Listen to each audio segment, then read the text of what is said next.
Hi Dylan, this video is especially for you. Who knows who will end up seeing it someday. Oh, did you see Looney back there? So I am going to be making beef stroganoff, and you wanted to be here to see exactly how it's done. And since you can't be here, since it's like a 3 to 4 hour process, I thought I would do a quick little video for you, and then you'll always know. So you need a frying pan. You need stew meat, not hamburger meat. I mean, you could make it with hamburger meat, but it's probably not as good. So it's the chunked up stew meat. Your other ingredients that you'll be using are beefy onion soup mix. You're only going to use one of the packets out of this box. It usually comes with 2. You're going to need a can of cream of mushroom soup, possibly 2 cans. I haven't made this in a really long time, and I do everything from memory. I don't actually have this written down anywhere. You're going to need some sour cream, just like 1 tablespoon of Worcestershire sauce. Mine has lost its label, but the Worcestershire sauce gives it just a little bit of a bite to the sauce mixture. But starting out, all you're going to do is brown the stew meat. You don't even want to cook it all the way through. You just want to get your pan hot and kind of sear it so it's brown on all the sides. It'll still be kind of like pink in the middle. And then everything else is going to happen in the crock pot. Now, you may not own a crock pot. If you don't own a crock pot, I will give you one of mine because I think I have more than one. So you're going to brown the stew meat. Then you're going to mix in this dry soup mix, 1 package. You're going to mix in your can of cream of mushroom soup, a cup of sour cream, about a tablespoon of Worcestershire sauce, and maybe a couple tablespoons of water because you want there to be enough liquid in it. And when you mix all of that stuff together, you're going to put it in a crock pot and cook it on low for about 3 to 4 hours. And because you're doing all of that juicy goodness stuff in a crock pot on a low temperature for 3 to 4 hours, it makes your meat really tender. You could technically do all of this in your skillet and just cook it at the lowest temperature you can. But I think it'd probably still be done in like an hour. And I don't know if your meat would be as tender, but you could totally try that and have it done faster than this. But this is just how I have always done it. So throw the meat in the skillet. Ta-da! I'm going to mix it up. I kind of wanted to like clip this video together just so I could practice doing some video editing, but we'll see. We'll see. I'll try to do another recording when I'm mixing it all together and putting it in the crock pot. But for now, that is what we're doing so far. We're just browning the meat. And sometimes I will mix all these ingredients together in the skillet as soon as the meat is browned and then dump it in the crock pot, or sometimes I dump it in the crock pot and then mix it up after that.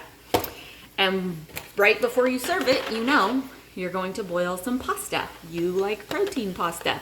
So you could boil your protein pasta and then serve all of this right over the top of your pasta. What I love about this meal and any meal that's done in a crock pot is you can just leave it in the crock pot for a long time and people can come and go and eat it whenever they want. So I am by no means a food cooking expert, but pretty much anything that I do make, I'm kind of obsessed with perfecting it and doing it exactly the way that I think works best. Oh, and you will want to probably add some pepper because pepper gives it more flavor. Maybe a little salt, but not a lot because this beefy onion soup mixture has salt in it already. And I know you're kind of a low sodium person with all of your health stuff. So I want to say if your pan is hot, you're probably only going to brown the meat for maybe 5 minutes. You just want it to look. See how it's starting to turn brown on some sides? You just want to constantly mix it and then let it sit for a minute or two, mix it again, let it sit, mix it again, and then it'll be mostly brown on all sides. And by doing that, that helps sear the flavor into your beef before you put it in the crock pot. If you do not sear it first in your skillet, then you're basically just boiling the meat, which can work too, but most food experts say that before you add it to the slow cooker, you want to sear it because that locks in the flavor. So I will be back in a little bit when we mix all the ingredients together. Okay, we're back. It's been probably less than 5 minutes. See how the meat is mostly brown but still a little pink? Now is the time. I've turned off the burner, so it's still staying warm and it's still continuing to cook. I'm going to go ahead and dump in all the ingredients here in the pan. That way, as I dump it into my crock pot, that will help mix it. And I did decide to add one more ingredient, mushrooms. True beef stroganoff has mushrooms in it. I think you like mushrooms nowadays. Your brother and Jamie still do not, but we're making this for us. And if nobody else likes, if you don't even like the mushrooms, you can put them all on my plate when you get here for dinner. So I dumped in the can of cream of mushroom. I dumped in the mushrooms. I added the packet of beefy onion soup. I'm looking, you can use an actual measuring cup. I'm just going to take my sour cream and say, yeah, that looks like about a cup. I don't know if I can get this positioned to where you can see the skillet. There we go. So I have about a cup of cream of mushroom soup, my Worcestershire sauce. Well, I think that looks like a teaspoon. Or woo! My little stand does not fit on here, turned quite this way. There we go. So I added my Worcestershire sauce. I think that's everything. I want to mix this up and kind of see the consistency that it looks like and decide if I want to add a second can of cream of mushroom soup, because that's really what gives us the good soupy, flavorful stuff. But I'm kind of thinking this might be enough. Gosh, I really wish. It's been 4 years since I've made this. So I may go ahead and add one more can of cream of mushroom soup. And if it's too soupy, then you'll know the next time you make this, you only want to use 1 can. So we'll mix that in. It's already smelling delicious. And then I'm going to transfer it over to my crock pot. Crock pots are nice because they cook slowly and evenly, and you can just kind of set it and forget it. Nice crock pots have a timer on them, so they'll shut off when you want them to. And you can walk away from a crock pot and not worry about it burning. Oftentimes when you leave stuff on a stove, even on a very low setting, it can burn to the bottom. But with a slow cooker, it's a very even cooking.